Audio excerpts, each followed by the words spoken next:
Thank you for your interest in the professional development webinars offered to you by the online Master of Science in Human Capital Development program and the Organizational Leadership program at LaSalle University. So, we are going to ask that you mute your microphones or your telephones so that there's no background noise during the presentation. So, at this time, please mute your microphones and telephones or whatever way that you're using the webinar to access the session.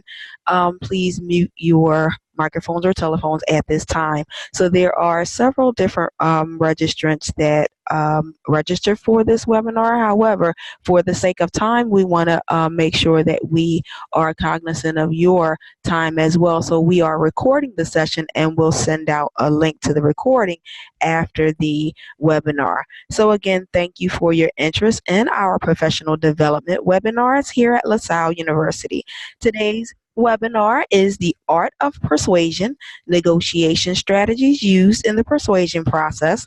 So this webinar today will cover the aspects of negotiation and reading body language, as well as how body language and emotional intelligence can affect the negotiation process. So our guest speaker today is the master negotiator, Greg Williams. So, Greg Williams is an author, a trainer, a dynamic speaker, a Harvard trained negotiator, and TV news contributor who assists organizations in improving their bottom line through the use of effective negotiation strategies. So, Greg had the pleasure of being honored and recognized as one of the top 30 body language experts in the world by global gurus. He teaches negotiators the fine points of reading body language to obtain insights into nonverbal signals conveyed during a negotiation. Now, those insights reveal concealed thoughts of the opposing negotiator that can give you an advantage during the negotiation process. So, with more than 30 years of experience, Greg's company, themasternegotiator.com, helps individuals and organizations discover the tactics and skills needed to close the sale, resolve conflict, and get more of what you want through his customized training that is tailored to the audience as well as the situation. So today, our professional development webinars are brought to you by LaSalle University, again, the online Master of Science in Human Capital Development program, which is a graduate online program, a 2-year completion, an 8-week online program, and the GRE is not required for that program. It's also brought to you by the online Bachelor of Arts in Organizational Leadership, which is our undergraduate degree program. It's a 7-week program offered to working adult professionals. So you can find out more about our programs if you contact me after the session or you visit our website at www.lasalle.edu. So again, please take the time now to mute your microphones so that there is no distraction or background noise other than from the guest speaker. Our guest speaker today, I am going to turn it over to you now, Greg Williams. Thank you. Thank you, Lynette. First of all, can everyone hear me? I want to make sure everyone can hear me. So please acknowledge in the chat if you can hear me. Lynette, can you hear me? Yes, I can. Okay, so I'm in the process of attempting to share my screen Okay. and So also I want to add, at the time, at any time during the presentation, if you have questions, feel free to type them in the chat box area. So Greg and I will be monitoring the chat box area. So if you have questions anytime during the presentation, you can type them in the chat box. okay, now can everyone see my screen also? Lynette, can my screen be viewed? Yes, I can see your screen. Okay, so we are off and running for sure. Good afternoon, everyone. And as Lynette indicated a moment ago, the art of negotiation really does contain the persuasion process throughout all negotiations that one would actually engage in. And today we are actually going to discuss how body language plays a role in that aspect, emotional intelligence adds value to it, and what particular negotiation strategies you can use when you are actually negotiating based on the environment in which you're negotiating. Then we'll have a Q&A session after that. So I'm going to move in spurts at some times, and then at other points I'm going to slow it down a little bit. But also, as Lynette said a moment ago, please pose any questions about any aspect that I engage in today so that you can gain more insight about how to become a better negotiator. Okay, body language. Being able to read body language is like being a mind reader. Now, one very famous person, or some say infamous person, actually came up with that quote. I use that jokingly from time to time, but it was a quote I developed because you can look at someone's body posture and discern to some degree what is actually on their mind. Um, there's someone that just joined. Can you please mute your environment, please? Hmm? Whoever just joined, can you please mute your environment? How do you do that? I Uh, will, c- I will, I'll try to do it. I'll try to do it. You guys know how to mute it. I just did it for you. So Okay. there you Oh, right. So go. you'll have to do it because you're Yeah, the host. yeah, Okay, I just great. realized that exactly. Okay, Okay. so anyway, as I was alluding to a moment ago, you can gain insight into someone's thought process immediately just by observing their body language. Look at the picture on the left right now. That picture is of a guy that has his neck exposed. When someone exposes their neck, they're usually pretty sure of themselves and what they are saying through that gesture in and of itself is the fact that I fear nothing from you. And we'll show you a different posture that will indicate more of a protection form. But take the middle, if you observe the middle picture now, you can see that and look at it, and that's an inquisitive look. You see someone rubbing their chin, you know their mindset is such that they're wondering what has been brought to mind per whatever they're pondering at that particular time. We're all familiar with the sign of someone not telling as much of a truth as they should when you see the long nose, the Pinocchio, et cetera, et cetera, et cetera. People will exhibit such body language gestures because the body always seeks to stay in a state of comfort. And when it's out of that state, it will do anything and everything to get back into a state of comfort. A baby cries when it's soiled itself because it's out of its state of comfort.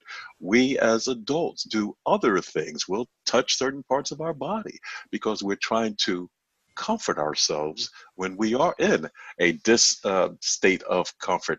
Um, is there a way I can mute all new entrants by chance, Lynette? Do you know? Um, it says it should be an option at the bottom that says mute all, and then you may have to mute yourself. I'm not sure, but Okay, I know it's if you not even see coming up. no, Okay, that's okay. yeah, That's okay. Hey, okay. here's something else, everyone. Also, when it comes to negotiations, you're always negotiating. That's number one. And number two, you always have to be of the mindset of going with the flow. We have a purpose of being here today, and that is to discern and dispel as much information, disperse as much information as we possibly can.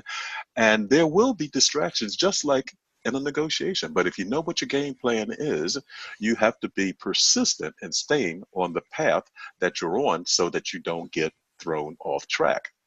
Okay, nonverbal cues. Nonverbal cues occur in our environments on a daily basis. And thus, you must be aware of what's occurring when they happen if you wish to understand more about someone's intent per what those cues are. Now, we're going to get into the handshake in a moment, but handshakes, as an example, in the form of a nonverbal cue, conveys a ton of information. And as I said, we'll highlight that in a moment. But let's talk about the way words are used and the way people use certain words. Again, you can gather insight about that person's mindset just based on the particular word they use. You'll see the example before you right now of I would like to request that you do something as opposed to will you do it? Can you do it? We, you, I. All of those words give people insight into exactly what type of individual you are and the environment that you're actually in. So, hypothetically, you're negotiating in an environment, and the person with whom you're negotiating has professed to be the individual that can make the final decision. And yet, you take note of the fact that as that person is talking, they constantly use we. Well, we can make sure that this agreement comes to pass after you and I agree on such and such. We can do whatever is necessary in order to make the commitment last, and because I have the authority. Now, notice the switch in verbiage. We can, I have the authority. Anytime there is a mismatch of either words in a structured environment when you're negotiating, or when there happens to be a change in body language tone, even if it's nonverbal. Take note of that because by the fact that there is this, let's say, difference of display, what that then does is tell you that you should become more aware of what has caused that difference to occur. Okay, moving on. Handshakes, as I said a moment ago, handshakes convey such a ton of important information to observe when you're in any negotiation environment.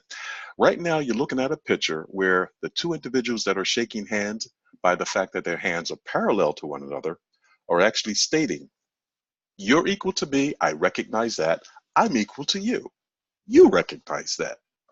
There are times when people will use a handshake to convey dominance. If either hand was on top of the other in this particular case, that individual would be displaying a form of dominance in that moment.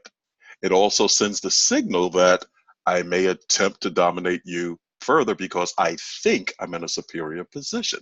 Now, good negotiators can also use that same gesture to intentionally allow, their hand to be on the bottom of a handshake. They do so in the form of, okay, I'm going to at least let you think you're superior in this particular situation and observe what you do with that positioning. Negotiation is all about positioning, and the way you project your image will dictate how someone else responds to you. Take a look at this particular video and tell me what you think afterwards.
Okay, now, first of all, please, I would really like you to put in the chat box what you thought occurred throughout that string of different videos that you just saw, per how handshakes were being used to influence any particular situation.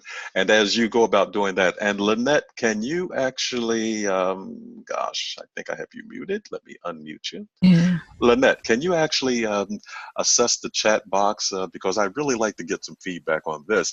But as we are doing that, one thing that you may have noticed was how our president, our current president, actually would jerk the hand of other individuals from time to time. Hey, that could be a playful gesture and all is well and fun from time to time. But it also sends a message of, hey, I'm going to pull you, jerk you around. And you noticed how handshakes can convey information that other world leaders over a period of time started preparing themselves for just that, to thwart the president's efforts. You may have also observed the fact that our current president did all of that with a lot of different world leaders, but did not do that with Putin. Now, I'm not bringing politics into this presentation. What I'm suggesting to you is, over a period of time, you can observe relationships and how people view themselves in a relationship just based on a pure handshake. Do we have any comments or anything, Lynette, in the chat box? Not that I am seeing. Oh, Not that I'm okay. seeing. The only thing that I put in there that I noticed was that it was like a more powerful and dominant handshake by the president, but I don't see any other comments. Okay. Well, we'll leave that alone and leave it where it is for the moment then. So moving along again. There are other hand signals that are conveyed when one shakes hands, when one uses one's hands to convey one's silent signals and silent what's the significance? That's the word I'm actually using. Sentiments. Because again, some of you may have observed during the handshakes that occurred in the video that was shown a moment ago, the fact that some hands, after being shaken, the other hand actually went to the elbow. That's a sign of authority also. It's a sign of control. And the hand on the shoulder is yet something else that displays dominance. Now, you'll notice that people that are superior in an environment will not place their hands on their superior's shoulder. And that's one way to glean just from body language gestures who is superior in a particular environment. Now, if you by chance did happen to see someone that was superior to, or I should say a subordinate to a superior, put his or her hand on their superior's shoulder, that would suggest to you, just with that one gesture, those two individuals were extremely close to one another, such that the subordinate felt secure enough to actually do that and display that particular gesture. And to the degree that it was done in public, even says something else, something more about how close they actually are. Now, when talking about that, take a look at this gesture on this picture on the right. Again, the comfort gesture you'll see is being displayed by both of these individuals that I will term as caregivers or preparers or whatever be the case for this gentleman. They're trying to calm him down and reassure him that things are going to be okay. If you look closely at the handshake, you'll also once again observe that the lady that's shaking his hand has her hand on top of his hand. Now, let's draw something as far as the feet placement. Draw your attention to that for a moment. When people are truly engaged with one another, their feet are facing one another. As soon as one foot points away from that direction, that person that has pointed that foot away is usually in the process of exiting whatever the conversation happens to be that you're engaged in or the environment that you're engaged in. One of the reasons that's so important from a body language perspective is because if you sense that gesture, that person has mentally already started to check out with you, and you should be cognizant of that fact. If you are cognizant of that fact, You might want to say, if you want to keep that person engaged, uh, it seems like things may be a little hectic right now. When might be a better time for us to finish this conversation? That person recognizing the fact that you were aware of their intentions might appreciate you a little bit more than they otherwise would have, simply because you were displaying a form of compassion per recognizing what was really going on in that person's mind. Here's another hand gesture that you'll see from time to time. It's called the steeple. When you're in a negotiation, one reason why you should really pay attention to it is because when it's displayed, it is an indication that person feels superior in that particular environment at that particular time. That person knows what he or she is displaying in the form of what they're talking about. That person recognizes or wants you to recognize that he or she is an authority. Good negotiators will also use that to convey such sentiments when they just want to convince you or make you think that they know more about whatever is being discussed than otherwise might be the case. The steeple can be in the form that you see it, which is straight up like a church steeple. It can also be in the form of being held down. But anytime you see those fingers splayed together in such a manner, take note of it, because that person's sending a silent signal at that moment to indicate their thought process of being superior in that environment and being very knowledgeable about whatever is being discussed. If you feel as though that person is displaying such a symbol unwarrantedly, you might want to question that person and see what they do with their hands. Because remember, the body always wants to stay in a state of comfort. And thus, if someone is displaying that signal just as the result of trying to convince you of something that they're truly not convinced that they possess the knowledge of themselves, and you challenge them on it, and then they drop that display, you have just gained insight to the fact that this individual is not as knowledgeable as he or she may profess to be. Other hand signals: palms up, I have nothing to hide. I'm displaying my palms to you, and thus I'm being open with you. Okay. I'll give you that for a moment. But there are degrees to which people will display their palms. You'll notice the gentleman in the upper right-hand corner has his elbows tightly tucked to his body. His head is slightly tilted. The head tilt is one of inquisitiveness. But by the fact that he has his hands so tightly, his elbows rather, so tightly tucked to his body, indicates that he's not as open as the individual on the bottom of that picture.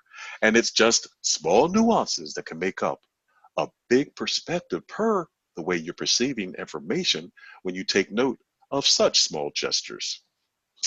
Take a look at this. Palms are up, and again, elbows are away from the body. And nevertheless, you can still glean just a little more insight about, hey, I'm open, I have nothing to hide, yada, yada, yada, between these two ladies. The one on the top, if you'll take note, has one hand slightly elevated above the other. So, as an example, if you were to say to her, well, which would you rather prefer, this or that? And she said, well, I'd rather have, and she gave that same gesture right there.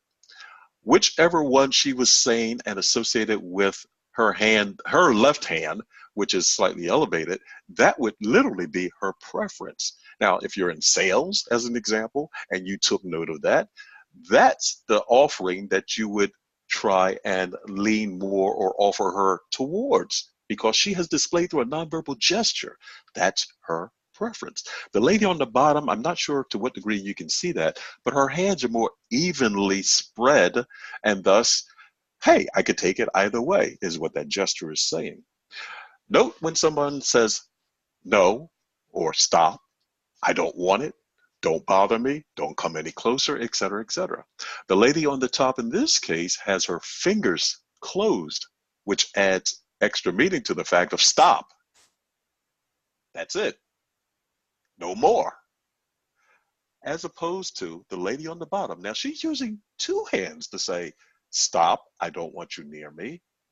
Or fingers rather, are slightly splayed, which means, okay, right now may not be the best time to approach me. Again, small nuances that give great insight into someone's thought process in that moment. And just as an aside, whenever you hear no in a negotiation, it doesn't mean no forever. It means no for the moment. And thus, you must always be mindful of what someone is saying with their body language, because their body language will add that extra dimension that you can glean such that you know exactly what they're saying no to and why they're saying no to it.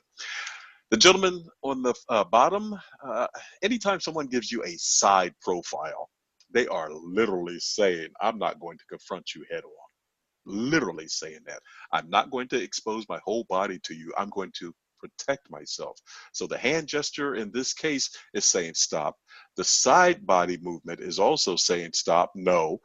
But the fact that his hands are splayed, his fingers are splayed rather, give you somewhat of a mixed message, which means you might probe just a little bit further to find out more of why he is displaying such a gesture per the meaning he's trying to convey. What about our eyes? Our eyes convey additional insight and information too. People will tend to maintain eye contact with you anywhere from 6 to 12 seconds when they're being truthful. Now, how's that for a fact? When they become uncomfortable, some people will start to glance all over the place because they know that they're not being truthful with you and they don't want you to see that in their eyes. Other individuals know that people are supposed to not maintain eye contact with you when they're lying, and thus they try to maintain too strong an contact with you when they're lying. Take note of what's around you when you're in such environments so that you can note what's going on in somebody's mindset per how they're utilizing their eyes. And speaking of taking note, take note of the fact of I wish I had my marker right now so that you could actually see it. But if you tilt your head sideways, you can actually see the picture in the middle, the picture with the black background, and the word liar is there. Liar. The L is in the form of this picture's left eye, and it goes down to the right eye, and then it comes down. The I comes up right over the nose, the A and the R. Now, I tell people that particular point, the fact that things are always around them that they don't observe, because the more you're aware of your environment, the more you're aware of what's in your environment. And that's just a little sidebar to take note of, a little funny thing from time to time, or at least my kids used to think of such when they were younger. Ha ha. Okay, what more can we glean from someone's eye movement? Now, per right-handed people, they will tend to look up and to the left when they're trying to recall something that has happened in the past. And thus you can say to someone, so what did you do last night? And take note of where they look. Take note of where their eyes go. If they look up and to the left, more than likely they're trying to recall something accurately that occurred. Compared to if they look up and to the right. Looking up and to the right is when you are actually in a creative mode, as it were. And this is the person's perspective that's committing the act. That's to say, the person that's looking up and to the left, this chart that you're looking at right now, or looking up and to the right. The purpose of this, though, is to remind you or to inform you that you first have to establish a base by which any person, right-handed or left-handed, uses eye movement before you can later accurately assess to what degree they may be trying to recall something from the past or make something up. So let's go along with this for a moment and say this individual is looking up to the left when she is trying to assess what has occurred in the past. You're negotiating with this individual and you say something along the lines of, so I understand you've given a $400 discount off of XYZ in the past. And the person looks up and to the left. And the person says, where did you come up with that? And you can say, I can't recall exactly where I heard it, but I understand that to be the truth. The truth, rather. Is it the truth? And let's say the person looks up and to the left again. Well, that person really is trying to assess now, Does he know something that I don't know? Was it the truth? Maybe yes, maybe no. Contrast that to the same set of questions, and instead the person looks up and to the right. Meanwhile, you have already assessed through that person's base that that individual does look up and to the left when trying to assess what has occurred in the past. If this person is now looking up and to the right when you pose those same questions, you suspect at that point that person is getting ready to make up a response to your question. You would then turn around and challenge the person later on by saying something along the lines of, mm, are you sure about that? Now, notice even the way I conveyed my sentiments. Mm, are you sure about that? Even through that conveyance, I'm suggesting, I don't know if I want to believe you. And take note of what the person does. Does the person then start to rub the eye? Hey, I don't want to see what's going on. Does the person start playing with his or her ear? I don't want to really hear what's occurring. Those are nonverbal clues that you can get again to what that person is thinking and feeling. And remember, the body wants to stay in a state of comfort. And anytime you see a gesture that's trying to put it into a state of comfort, that means it's out of a state of comfort. Let's move into emotional intelligence. Emotional intelligence is either enhanced or hampered based on your perspective of your environment. And thus, you must be very mindful that it occurs with the individuals with whom you're engaged in and with also. So you have to understand someone's emotions per how they interact with you and the emotions that you display per how they perceive them. You have to understand how to use emotions when you're talking about emotional intelligence, because you can apply the one stimuli to one individual and apply it to another and have a completely different result. And thus you must always manage your emotions per how you project your presence in any environment, and be very understanding of how you're perceiving someone's emotions per the sentiments that you think they're conveying. Also, you and I and everyone else will always associate someone's reaction, someone's emotions to what is normal in that particular environment. And if it seems to be outside of the norm, you will, as I will, as anyone else will, come up with this perspective of, wait a minute, something is off. To that point, it may just be your intuition that speaks to you. If that's the case, that's your subconsciousness speaking to you. Thus, pay attention to your subliminal thoughts also. Even if you're not aware of it, you're sensing something. And if you sense something, that's your intuition trying to awaken your state of consciousness to what's actually occurring in an environment. Do not discard any type of intuition you get and say, oh, just a feeling or something of that nature. Okay, here's something else about being mindful of your environment. Right now, tell me, what color is the bird in the cage? People are going, Greg, I don't know what you're drinking this early in the morning, but there's no bird in that cage. I suggest to you, there is a bird in that cage. For the next 10 seconds, I want you to either look at the green or the red bird, and do not blink your eyes if you can help it, and then look at the cage. I'll give you a countdown. 10, 9, 8, 7, 6, 5, 4, 3, 2, 1. Now look at the cage. You either see a pink or blue bird in that cage now. Now, why is that? I'm assuming if you're still with me, you saw one of those two birds. If not, you may have flown the coop.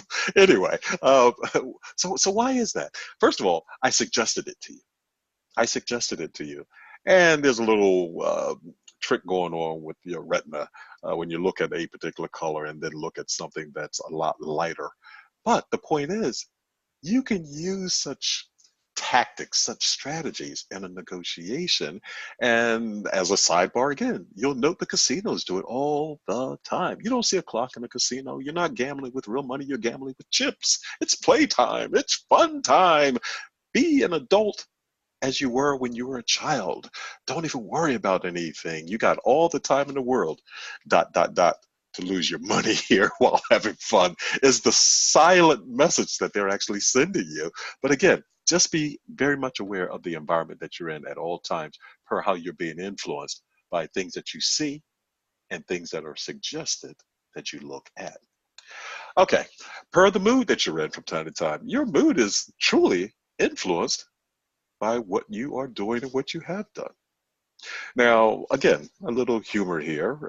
What happens before you have consumed 6 beers it gives you one perspective. What happens afterwards? Hey, you have a different perspective. Again, it's in jest, but at the same time, understand the impact that it has. Thus, even if you're talking about a negotiation in a particular environment, there will be times when someone will have an advantage simply because it's in their environment. Take note of what's occurring, and to that degree, be mindful of where you have your negotiations occur, be they silent or not. What about triggers? We see these little red lights when we're driving down the highway, and all of a sudden, our mood definitely does change. Why? Because we start making assumptions about what's going to happen next, and then what's going to happen after that. Should I try to talk my way out of a ticket? Is he going to give me a ticket? Will she be nice? Is there something I can do to improve my position before I'm in a worse position?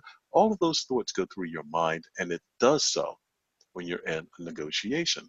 And thus, you must be mindful of how it is that you can influence a certain behavior per knowing what someone's triggers are. When I was younger, my goodness, boy, oh boy, oh boy, you would catch heck if you cut me off in traffic because, hey, that was who I was at that particular point in time. As I got older, I realized that was a trigger that really could get me into trouble, and thus I was able to control it. Just like you can do so in a negotiation. If you know someone is triggered by a certain aspect, a word that you use, a symbolism that you invoke in their mind, you can utilize that to move them in a particular direction that you want them to go in the negotiation. Here's a little statistic to you. Women, and I'm speaking broadly, mind you, are more empathetic and possess more social skills than men, because I guess the warrior gatherer in us has been so dominant in us for such a long period of time, tend to be or project the image of being more self-confident. As a kid, as a little boy, you fell on the uh, field of battle, being sports, and you were told, get up. Yeah, okay, so what? You have a broken hand. Get back in there and play. Everything's okay. Be a man. Was some of the words that were said back then, and it shaped our perspective. But here's the thing, guys. Because women are more empathetic and possess more social skills, they can trap us from time to time when we think we are overly confident as we display our self-confidence. I say that to say, and again, it's broadly spoken, but just be mindful of exactly where you are, with whom you are, and how you project yourself for how you wish to be perceived. Never disrespect someone because you back somebody into the corner of disrespect, and they can come out fighting in a manner that you had never thought they were capable of, which will really throw you for a loop. Okay, what is a negotiation? When do you engage in it? I've already given the answer to it. I'll give it again, though. You're always negotiating. Anytime you give someone insight about how you might react or act in a particular environment, you're negotiating with that individual. And it's very much aware, or you should be very much aware of the fact that you're giving out information that others can observe about your personality, about your makeup, per the words you use, the speech patterns that you engage in, et cetera, et cetera, et cetera. By being more mindful of the fact that you're always negotiating should raise your sense of awareness into the fact of, I know where I want to be 6 months from now per people that I have to engage with at that time. And thus, I'll start observing some of the little idiosyncrasies that they display in certain environments. I'll start building that foundation of how they utilize their body language such that I have something to compare with later when I'm actually negotiating officially with them. And thus, you're always negotiating. Okay, let's move into some negotiation strategies. Well, this is a little slide that I love to display because you'll note this man, the farmer, is blind. He has a cane and uh, an axe.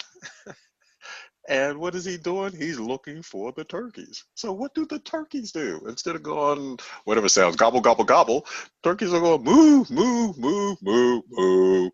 Okay, what they're doing is saying basically through their gestures, hey, no turkeys around here, buddy, keep on moving. There'll be times when you will have to display a demeanor that will throw the other negotiator off your trail based on what that negotiator's intent is if you do not wish to be part of his intent, especially if it's going to be to your detriment. Be mindful again of that. And the fact, once again, I'll say is you're always negotiating. So if you position yourself properly, you will also understand through persuasion that you can entice someone to understand a thought process that you wish to convey to them other than what it is that they would do to you that would, as I said a moment ago, be to your detriment. There are many different ways that you can persuade people to do things for you and to align with you. Being able to position yourself properly in any situation is a huge factor in that process. Another negotiation strategy. Is it better to lead or be led? Well, it depends. It depends on what your overall strategy is.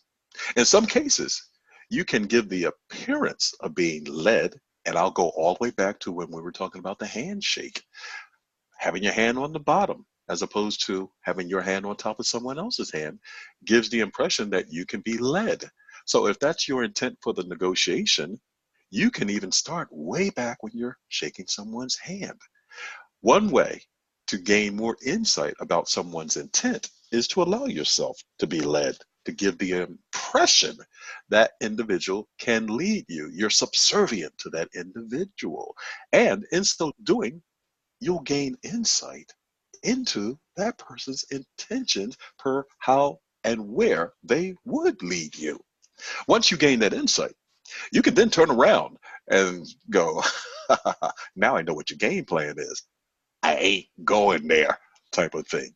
Or you can take the lead to see how far someone will actually follow you. And the more they follow you per your instructions, per your request, the more you know that you're truly leading them. And in a negotiation, you can lead them down a particular path right up until it's time to sign the agreement and execute that agreement successfully. Using assumptive questions. An assumptive question is something that I used already in this presentation. So you did give a $400 discount in the past, right? And take note of what happens. An assumptive question positions you from the perspective of you possibly knowing more about a situation than may be reality. Assumptive questions are also an excellent way to gather additional information. So, you do love this presentation, right? Okay, don't blow up the chat box with that, but you get the gist of where I'm going with assumptive questions. In your negotiation planning process, think about how you will implement the usage of assumptive questions to gain additional information. Then we have questions answering questions. That's another way to gain additional information, right? I just did it. That was well, I asked a question and then I went on and answered it with right in that particular case. By being able to use questions to answer questions, you gather more information than you give. So if Lynette and I were engaged in a conversation that, right now, and she said something along the lines of, so Greg, where did you grow up? And I responded by saying, Lynette, is it of interest to you of where I grew up? And she said, well, yes, it is. And my response is, why is it of interest to you? And she might say, "Oh, because I was just curious. I had heard that you grew up somewhere in the area, and I was just curious to know what the answer is." Well, so once you have that answer, what might you do with it? Okay, understand, I've gotten all kinds of additional information per what she has responded to, and I haven't given any additional information. Now, just through that example, you can see how you can use questions, answering questions to gather information. One time, I was actually in a presentation, given a presentation, and I was using that demonstration with a woman on stage to show exactly how one can gather more information. And she said, "But Greg, all you're doing is just asking me for more information and you're not giving me any." And I said, "Is that bothering you?" She said, "Well, yes." And then everybody laughed because everybody got it that I was just still using the same technique. The point of that is sometimes, even when you're called on the fact that you're using questions to answer questions, people still will keep answering questions that you pose to them. Okay, the illusion of options. Either or. Be careful when you give someone a either take it or leave it option, because depending upon where you place that person in the negotiation, they could say, "To heck with you, I'm out of here. I'll leave it altogether." You could also use the illusion of options by telling someone, well, if you hypothetically, you want to get them to, let's say in this case, best, good, worst, you want them to land at the good option. You can display the worst option to them and then make the best option significantly better, even to the point that you know they could not either afford whatever that option was or could not aspire to it. And thus, what you're doing is funneling them to the outcome you want them to receive. You can also confuse the heck out of someone. And you've heard by giving them too many options. So you have to be cognizant of where you stand there. And I'm sure you've heard in the past, a confused mind doesn't do anything, or a confused mind does nothing. And that's the situation where sometimes you may intentionally want to tie someone up into a state of confusion simply so that you can be the savior that then rides in and offers them the solution that they should execute. Understand you're dealing with different types of people in different types of situations, and you must be mindful of that all the time. Whenever you concede, plan your strategy of how you're going to concede based on what it is that you want later in the negotiation. If you concede too quickly in the negotiation, all you're doing is setting yourself up for more concessions, or at least for someone, especially a good negotiator, to ask you for more concessions, which may not have a thing to do with what that particular negotiator wants in that situation. But the negotiator is using what's called red herrings. Red herrings are something that may be of value to you that really doesn't possess much value to the person asking for that particular concession. Why are they used? They're used to push you back such that when I do ask you for something, "Oh my gosh, I'd love to buy this house. I've got to have that picture on the wall. That picture on the wall is something that I would really, I got to have it." Meanwhile, the current house owner says, "That's a picture of my grandmother. My gosh, I can't give that picture up. I mean, it's been in our family for years, and it reminds me of her poor blessed soul. She departed from us years ago, yada, yada." Okay. Well, I tell you what, knock $20,000 off the asking price of the house and you keep the picture, and we can go ahead and consummate this deal. That's how red herrings are used. So think about how people may use red herrings against you too. Again, concede slowly. And the biggest one of all is split the difference. If you hear someone say, "Let's split the difference," right then and there, you've already gotten more of what it was that you had just a moment before they said, "Let's split the difference." As an example, you're at $500, the other person is at 1,000, and they say, "Let's split the difference." You're no longer at 500 and 1,000. You're now at 750. So be it you're buying something, you're at the 500. They've now come down to $750 as opposed to what they were offering you before in the form of a purchase of being $1,000.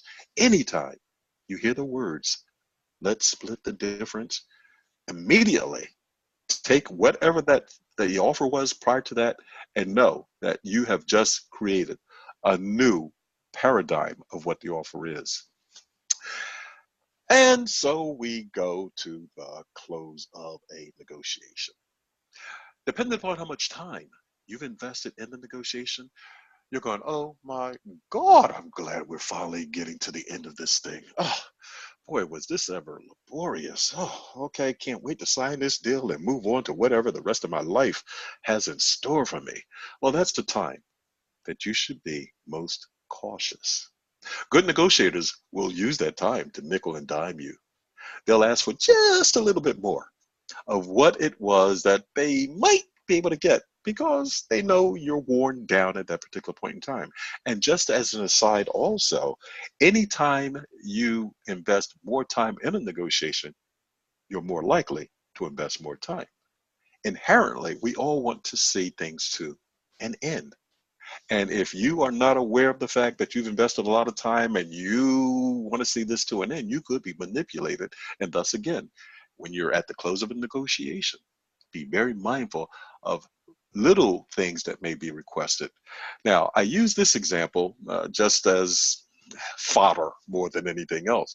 You'll see the tortoise is saying, uh, first one home wins. Well, the hare goes, of course I'm faster than this slow poke. So he says, deal. And in reality, the tortoise carries his home around with him, and thus he wins the bet. Don't get caught like a rabbit because you're moving too fast at the close of a negotiation. There you go.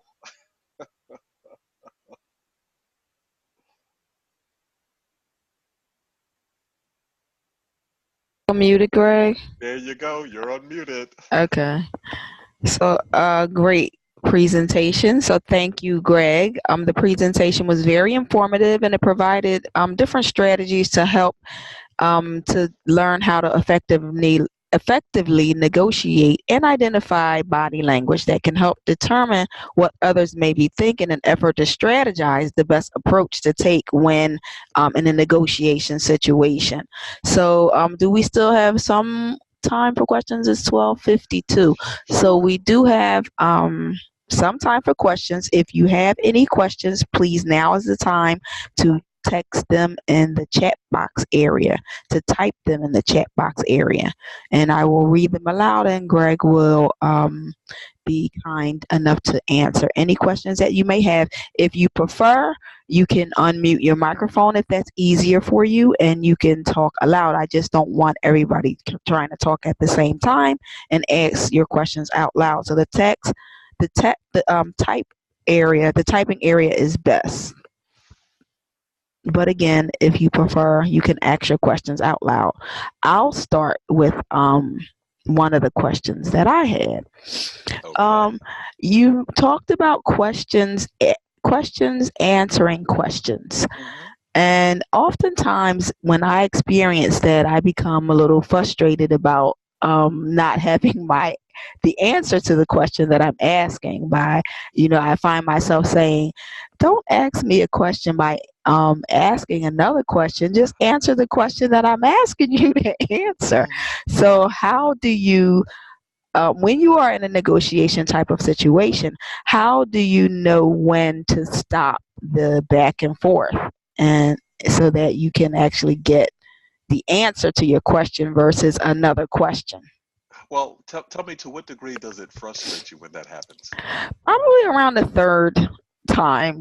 Like if I say, so how is the weather outside? And then they say, I don't know. Why don't you go out and see how the weather outside? Why is it going to make a difference as to what you wear? And I'm saying, so then by then I'm a little annoyed, I must say. So my patience is quite short. And then I'll say, I just asked you to let me know how's the weather outside. I didn't get to see the news, so I'm just wondering how the weather is outside. Well, and then I guess by the second time I'm already annoyed. Okay. Lynette, why do you get annoyed? Why do you think you get annoyed at the second occurrence? Because I think it was not a challenging enough question to ask in the first place. To kind of, it was a direct question about something that is not that hard to find out. Even though if it was that easy, I guess I could look it up and find it out myself versus asking the person the question. But the back and forth to me is kind of, it just frustrates me because I'm like, Oh, it's not really rocket science or hard to get the answer, hmm because well, oftentimes I find that when people don't know the answer, that's when they ask another question. hmm So you may have noted that we engaged in not answering the question right just there. now. Yeah, exactly. Hmm. And the answer was in the exercise we just went through, and that is when people become frustrated, they will let you know. They'll say something like, "Darn it, will you just answer the question?" Or Right. they'll give you a body language gesture like, or something of that nature. That's when you know that, okay, maybe I'm close to the line, or maybe I've stepped over the line with trying to use answering questions with a question or something of that nature. Right. So Right. that's what you want to look for. Either the body cues or someone verbally stating, "You're not answering my questions." "Oh, I'm sorry. I didn't mean to do that. Did I offend you?" Now notice again, I still haven't answered the question, but I threw it. Yeah. So just take note of the situation you're in and when such occurs. Okay, great. So are there any other questions out there? Again, type them in the chat box area or ask them out loud. Okay, you guys have me. You might as well get what you can while you can. Do you have any questions, comments, or Greg also has books on these topics, as you can see. Two of the books that he's written is Negotiating with a Bully, as well as Body Language Secrets to Win More Negotiations as well. And Lynette, thank you for that, because one of my missions in life right now is to give back as much as I possibly can to those that can use information about negotiating better and reading body language such that they can improve the plight of their life. And I simply state that because that's one of the reasons I became a master negotiator and a body language expert. It's a way to not only understand what someone is thinking in the moment, at the same time, it gives you such great insights as to how to really help people. And that's how I try to use all of this. And that's important. That's why I am glad that you also included the emotional intelligence piece, because sometimes I find that body language can sometimes be misinterpreted, Mm-hmm. um, because you might assume that one stance means something, but in that moment it might not. So having that emotional intelligence and getting to actually communicate with the person, it's like the more you communicate with the person, it seems like it gives you a better assessment of what their body language actually means. So, Oh, so having that emotional intelligence is critical. Oh, you're absolutely right because people miscommunicate sometimes Hmm. simply because they misperceive someone's intent based on someone's body language. So it's an added dimension by being able to read body language that will give you literally all kinds of advantages in any situation, be it personal or business, that you're actually in when you can read body language accurately. Definitely. So, thank you to our guest speaker, Greg Williams, as well as the participants. So, Greg, if you are interested in learning more about Greg's services, you can see that you can find him on the masternegotiator.com, as well as Greg at masternegotiator.com. And his contact information is also listed on the screen below. So thank you again. These webinars are brought to you by LaSalle University's online Master of Science in Human Capital Development program, as well as the online Organizational Leadership program, which is our undergraduate degree program. You can find out more about LaSalle programs through www.lasalle.edu. If you have any questions specifically regarding our upcoming webinars, you can visit the Human Capital Development program to find out what what upcoming webinars we have. So we thank you for your time and interest in our webinar. So at the end of today's session, I will be emailing you the activity ID number to obtain the 1.5 HRCI recertification credits. So enjoy your day and happy negotiating. Thank you, Lynette. You're Goodbye, welcome. everyone.